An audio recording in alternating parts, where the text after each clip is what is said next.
Thank you very much, Earl. Hopefully this is right. Yeah, cool. This is great. I'm talking about this paper, which we put on the archive about a couple of months ago. I am the face for a great many people at River Lane that have worked on this paper. So credit is definitely amongst the team. Okay. So the main takeaway that I want everyone to take from this talk is that if you're going to implement a decoder in classical hardware, so when classical hardware, I mean an FPGA or an ASIC, the implementation that you actually do matters, right? So in some sense, that's a bit of a glib statement because the implementation of anything in any component of a quantum computer matters, right? Obviously it matters, right? But I think the point I'm trying to say here is you might have a really nice decoding algorithm running in software, say running in Python or in C or in Rust or something like that. And for various reasons, you might want to implement an FPGA, so tight integration with the control system, or you want to speed up the implementation. It's not necessarily the case that when the performance that you see in software is going to be replicated when you actually implement it in an FPGA or an ASIC, right? You have to be very careful about what you do when we do this transition from software into hardware. So that's the main takeaway. I'll give some context to justify this takeaway, okay, now throughout the rest of the talk. Okay, so why do we need real-time decoding? So real-time decoding is in the title. Essentially, it's because of non-Clifford circuits, right? So we're going to want to implement a T-gate. We're going to do it via a state injection circuit here. Everything in this circuit is encoded in logical qubits. So throughout this talk, we're thinking of the surface code. And we've got this classical feed-forward. We've got this Clifford correction that we need to do, okay? So our interpretation of this measurement needs to be accurate, okay? So we need to solve a decoding problem that incorporates all the information that we've generated in this period here, interpret that measurement correctly before we make a decision about whether or not we make the Clifford correction. So this is why this real-time decoding is necessary. But how quick does real-time decoding need to be? And there was a lovely result introduced by Barber back in 2015, which highlighted a backlog problem. Okay, so the backlog problem basically is related to the rate at which you're decoding, so your decoding speed compared to the speed at which you're generating your syndrome data. Okay, so we look at this ratio. Okay, and if we look at the circuit that we're implementing, we're going to start the circuit. As soon as we start the circuit, we're generating syndrome data. And we're generating syndrome data and we're decoding straight away. Now, if our decoding speed is slower than our syndrome acquisition speed, then our response time here is going to be non-trivial, okay? And during this response time, to make sure that we're keeping the qubit alive in some sense, we're going to have to be continuously generating the syndrome data, right? So we're decoding this problem here, but whilst we're finishing off our decoding problem, we're generating more data. So therefore, when we go to implement a subsequent T-gate, we don't just have to process the information from the implementation of the circuit. We have to process the information from the response time as well. So it's a larger amount of information that we need to process. It's larger, so therefore our decoder is going to take longer. So therefore our response time of the second T-gate is going to be longer. We're going to generate even more information during this response time, and this just continues, right? So eventually, you're going to the amount of information you need to decode for the nth T-gate is very, very large, and you get this exponential slowdown if your decoding speed is slower than your syndrome acquisition speed. Okay, so what are the implications of this backlog problem? So suppose we've got a 1 microsecond QEC round. So that's sort of indicative of superconducting devices, okay? So for Formoco, you've got around 10 to the 10 gates. If your syndrome acquisition speed is the same as your decoding speed, you're going to solve that problem in, say, hours or days, roughly, right? If your decoding speed is 1% slower than your syndrome acquisition speed, your computation is going to grind to a halt, right? So it's going to take longer than the age of the universe, right? Another important observation to make is to get these these better logical error rates for these large computations, you're going to have to decode larger surface code patches, right? So we're thinking about the surface code here. So what that means is you've got more information that you need to process, right? And the syndrome acquisition speed is the same because the syndrome, the syndrome circuit that you're using is local, right? So you have a larger amount of data that you need to decode over the same amount of time. So the problem kind of gets harder. So you've got to get a longer computation, you need better logical error rates, which means bigger codes, which means slower decoding, which means you're eventually going to encounter this backlog problem. And so the consequence of this is there's a maximum limit on the size of quantum algorithms that you can execute in this paradigm that I've described so far. Okay. So just so that we're all on the same page, I'm just going to say what is the decoding problem in this talk that we're trying to solve. So it's a quantum memory experiment. We embed it in this graph. The vertices of the graph correspond to defects. So these are differences in syndrome measurements from round to round, okay? Potential differences, okay? The edges correspond to error mechanisms, and a vertex is incident with an edge if it triggers a defect. And given a syndrome, we can map it to this decoding graph. We can map it to corresponding defects, and we're going to highlight them in our decoding graph. And the decoding problem is, given a set of highlighted vertices in this decoding graph, what is the most likely logical error that has occurred? Okay, so I'm going to talk about some previous work on the backlog problem first. So us at River Lane, and also there's a talk this afternoon from Alibaba. We've looked at using parallelization to try and help overcome the backlog problem. So essentially, you imagine we have a large stream of syndrome data that we're trying to decode. We're going to chunk it up into lots of windows. With non-overlapping windows, we're going to use several processors, several classical processors to decode these non-overlapping windows. And it turns out you can overcome the backlog problem by implementing this parallel decoding method. The time it takes to actually implement this is dependent on the time it takes you to decode one of these windows, right? So in fact, it's actually twice the time it takes to decode one of these windows. And so now the time it takes to decode one of these windows is going to impact the logical clock rate of your quantum computer as well.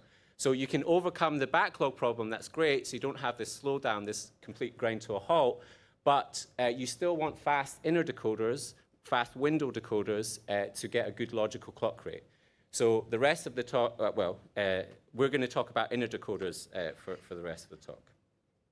Okay. So this talk is about, we care about implementations in FPGAs and ASICs, right? So I am aware of 5 such papers in the literature. If people are aware of more, please come and tell me, because I always like to know if I've missed the paper.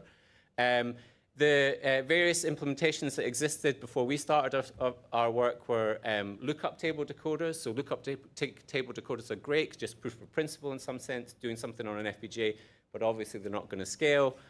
There's also neural network decoders that have been implemented on FPGAs, but the general characteristics of these implementations in the literature are they're for small surface code distances and for very simple noise models, so sometimes no measurement errors or just phenomenological noise.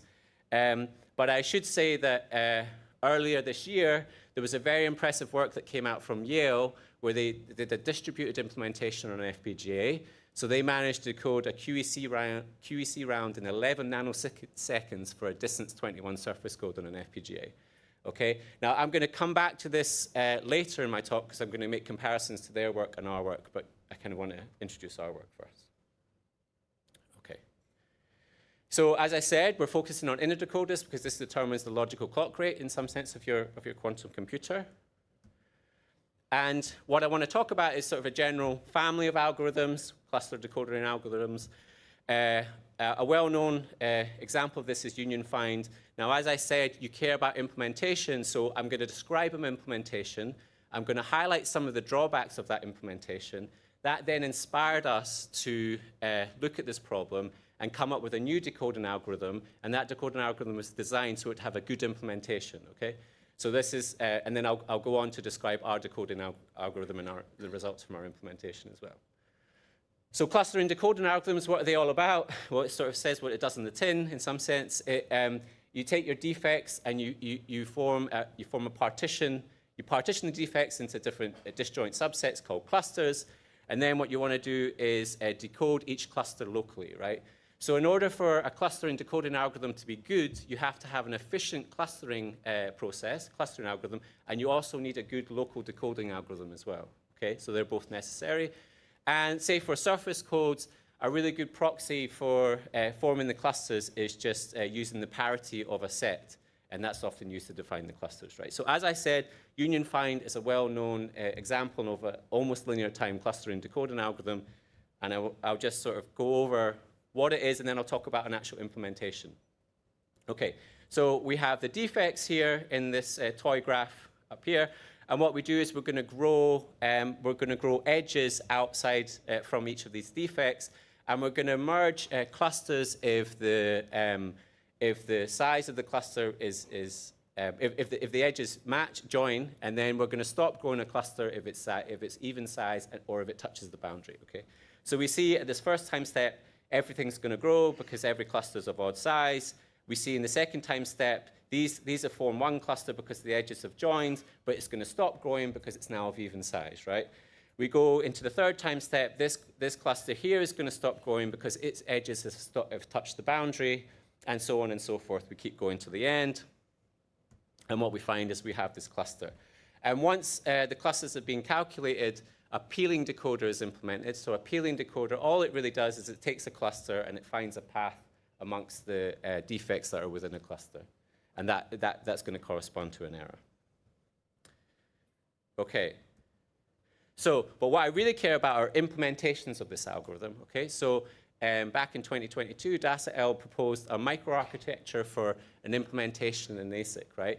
So they had these three stages: the growth stage, the spanning tree stage, and the peeling correction.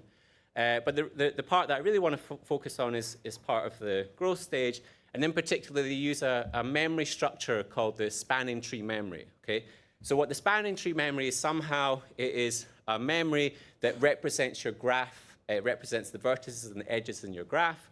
So you have a vertex for every possible defect. And you have, so you have a bits for vertices in your graph, and you have bits for edges on which you want to grow as well. Okay, so the picture is the same as the one I just gave before. We have these bits that are getting highlighted, and we see that the clusters are growing as you'd expect from the previous picture, right? An important observation to make, though, is that a lot of this spanning tree memory is not being used, right? So you have the memory there ready for a cluster, for a defect that potentially will be activated, but a lot of the time that's just sitting there idle. So it's a bit that's not going to get flipped, right? So it feels like a lot of this memory is being wasted, and indeed that is what we found. So we simulated this implementation, and then we backed it up by tests in FPGAs. We found that reading and writing to this STM, it required a large area of the implementation on the FPGA, and it slowed down the performance as well, because you're doing a lot of reading and writing to this memory. Okay, so we were after a 1 megahertz decoding frequency, so that's based on this 1 microsecond decoding round for, say, superconducting qubits, right? But we could only achieve a 33 kilohertz frequency. Okay.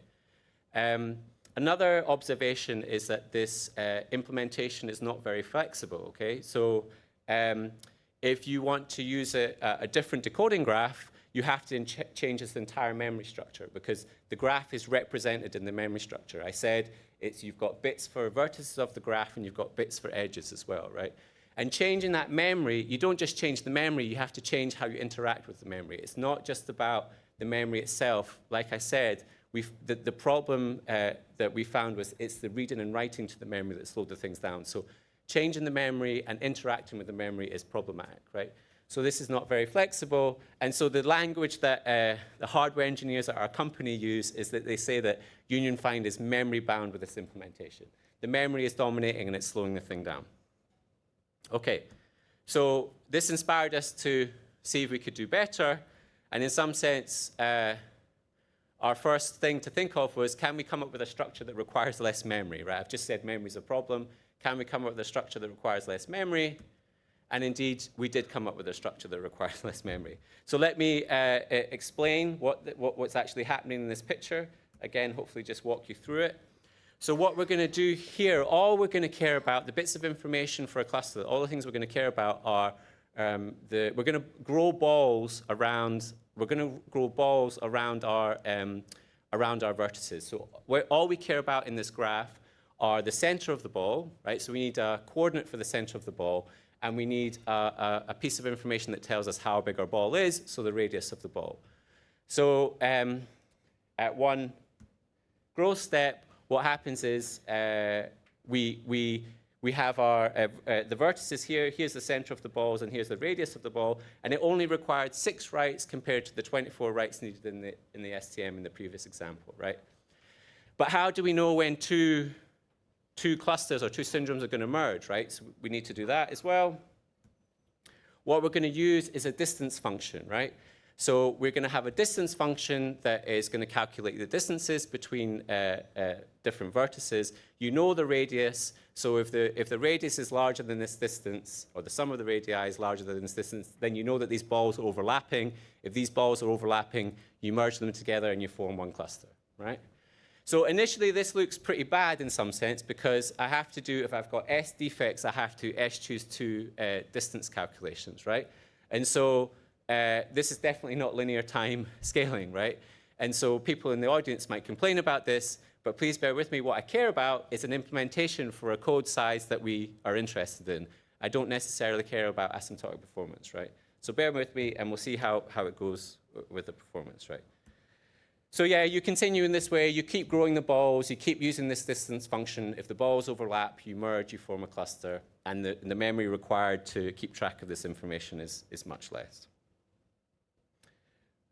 Okay, so a couple of observations. This implementation we found is more flexible.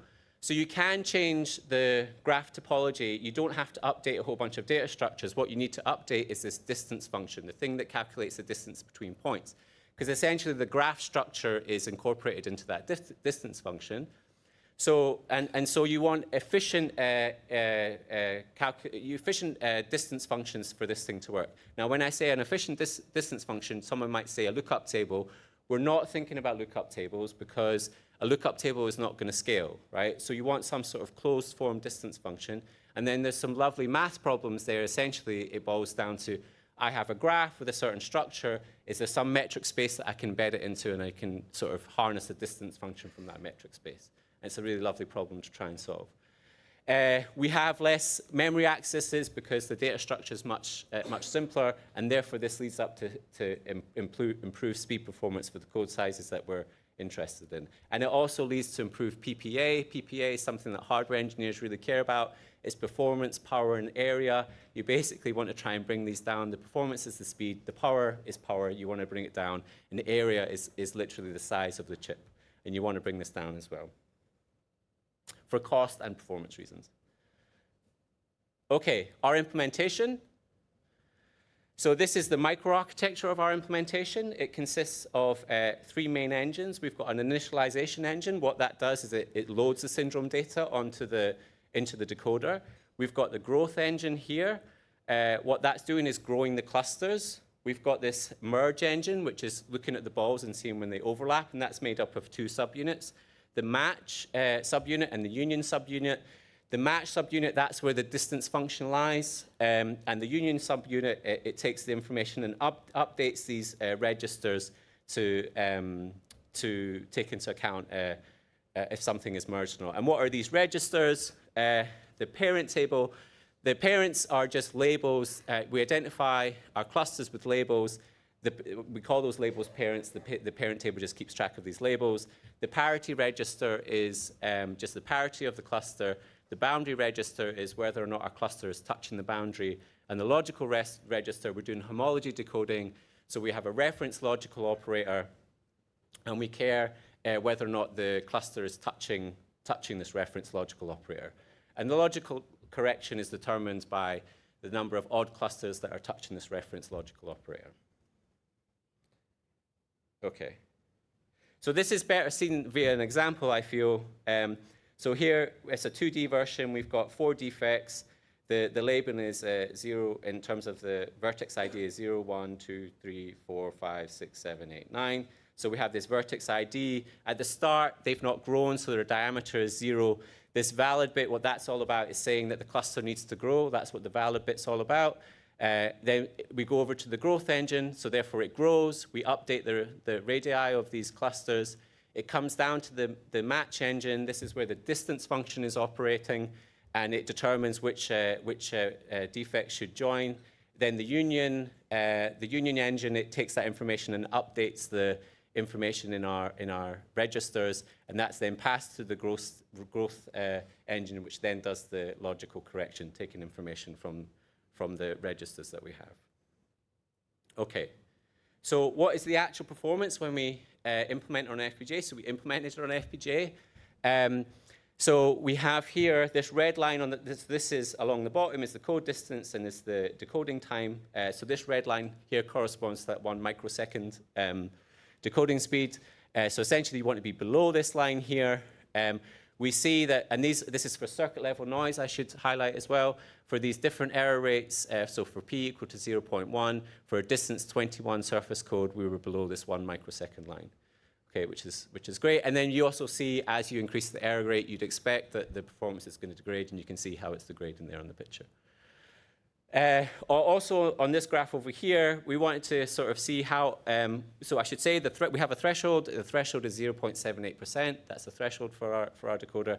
But we also wanted to sort of extrapolate out and see what sort of logical error rates we could get. So these data points here are generated by 100 million shots. So the error bars are very, very small. And we went up to around distance 13 here. And then we extrapolated out. And then we see in this quantum memory experiment, we can get, for distance 23, we can get error rates of 10 to the minus 12. So we're on the path towards a teraquark regime. We're not saying that we're there, obviously, but we're fast, and we're on the path towards getting error rates that are in the teraquark regime. Okay. The actual utilization of the FPGA. So as I promised my heads of silicon that I would put this table in this talk, because this is a table that engineers really care about. We did it on quite a modest FPGA. It cost around $1,000. We actually didn't use much of, we only used about 5 or 6% of the actual FPGA, so we didn't use much of it. We went up to distance 23, as I said. The things that you really want to care about are the execution time. So execution time is just time. So we see with distance 21, we got up to 810 nanoseconds. But the other thing that you care about are these logic LUTs. So the logic LUTs are the computational units in an FPGA, right? They're the things that do the computing for you. And in some sense, you want to use as few of these as possible, because that has an impact on your performance, on your power, and your area as well. All of these other ones, LUT RAMs, flip-flops, RAM 36, RAM 18, they handled the memory. They handled the memory in the registers, okay? So, and we didn't use much memory, so that's an important observation as well. Okay, so let's come back to the Helios paper. So as I said, it's a very impressive implementation of union find. They only use phenomenological noise. They have P as 0.1%. They got a distance 21 surface code in 11 nanoseconds per round. That's great. But how does that contrast to ours? It contrasts to ours really, if you look at the number of LUTs and the number of registers. So the number of LUTs that they're using is 900,000, okay? So that's an awful lot. So it means they need a much larger FPGA, a much more expensive FPGA, and they're using all of it as well, right? Another observation to make is that their implementation, they don't have room on their FPGA to handle the hook errors at distance 21. The registers are a really important thing as well. So they use registers because, so I should say what's actually happening over here. They have a processing unit at every single vertex of the graph. That's what's happening in their picture. So they've got a processing unit at every single vertex, and it talks to its neighbors, right? And so with that processing, you need local memory, and that's what these registers are. Registers are more expensive memory. They impact the power, area, and performance as well. So the resource requirements of this implementation are orders of magnitude larger than our resource requirements. If they're trying to go to larger distances, they're going to think that they need multiple FPGAs. And then if you're going to implement something of multiple FPGAs, you're going to have to sync things up. And we need to see what that performance actually looks like, right? We also took our implementation down to an ASIC. So the phrase is we're ready to tape out, so we don't actually, there is a chip standing right here in case anyone's noticed that there's an actual decoding ASIC chip right here. That is not that chip, but we're ready to produce that chip, the chip for this decoder. We can send it off to a fab and we'll be able to do it soon. You get improved performance, you get improved speed. For distance 23, we could do a syndrome extraction, we could decode a syndrome extraction around 240 nanoseconds. Importantly, we do it with very small area and very small power. And the reason that we have very small power, very little power, so 8 milliwatts, is because we didn't use very many LUTs in the FPGA implementation. That's the reason why, okay? And you may well want to not be using very much power if you're operating in a cryogenic environment, right? So it seems a reasonable thing to care about. Yeah, cool. To summarize, the backlog problem is a fundamental roadblock in fault-tolerant computing. You still need fast decoders to get a good logical clock rate. We introduced the collision clustering decoder to come up with a good implementation on FPGA or ASIC, and it can decode distance 23 surface code in 240 nanoseconds using very small area and very little power. Cool. Any questions? Thank you very much.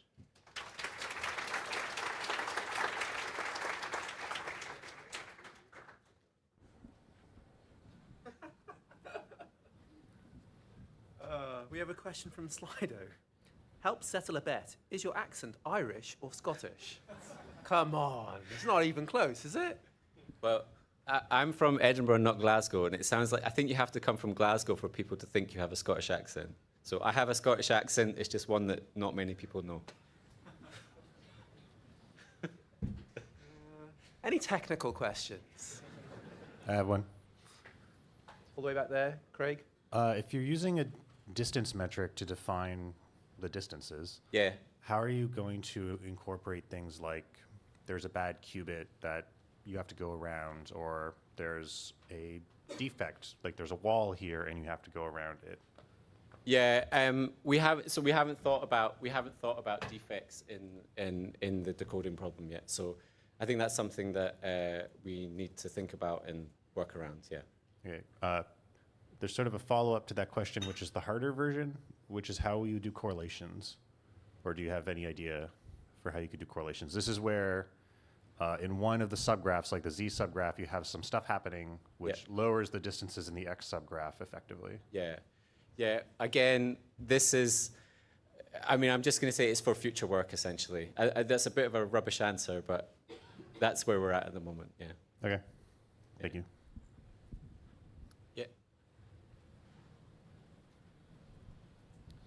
So, nice talk, thank you.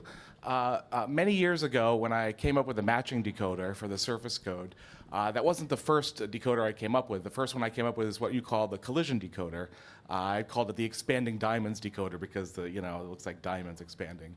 And the reason that didn't make it into the paper was that it didn't satisfy the soundness criterion that we heard about from Sam in the last talk. And what I mean by that is that unlike the matching decoder, where the minimum weight errors that lead to failure are half or more of the qubits failing on a homologically non-trivial cycle, for this expanding diamonds or collision decoder, the minimum weight errors are ones that are distributed along a homologically non-trivial cycle that look like the middle thirds Cantor set, which has a fractal dimension of log base 2 of 3. It's like 0.631 or something. Right. And what I found when I ran this decoding algorithm is that the failure probability of the logical qubits scaled like p over some p threshold raised to the d to that fractal dimension, d to the 0.6, as opposed to like d over 2 or something like that. Yep. So, it's a fast decoder and it has a threshold and all of that, but I had this scaling that I was sort of unsatisfied with. And I was wondering if you also observed this scaling with your implementation of the decoder where it scaled like p over p threshold to the d to this beta equals 0.631, whatever it is. No is my short answer. I'd love to talk to you more about this. So it's interesting to know that our decoder was already thought of in the community. So I guess we just did the implementation. So what the raw results that you see are the results from actually implementing on the FPGA. So these are the accuracy results that we get. We haven't worked that out. So I'd love to talk more about it with you, if that's all right. Yeah, It's interesting. I'll mention that I discovered this middle thirds cantor set numerically, just, okay, the timing. But, okay. We'll talk offline about it. Yeah. Okay. Let's all thank Neil again. Thank you very much. And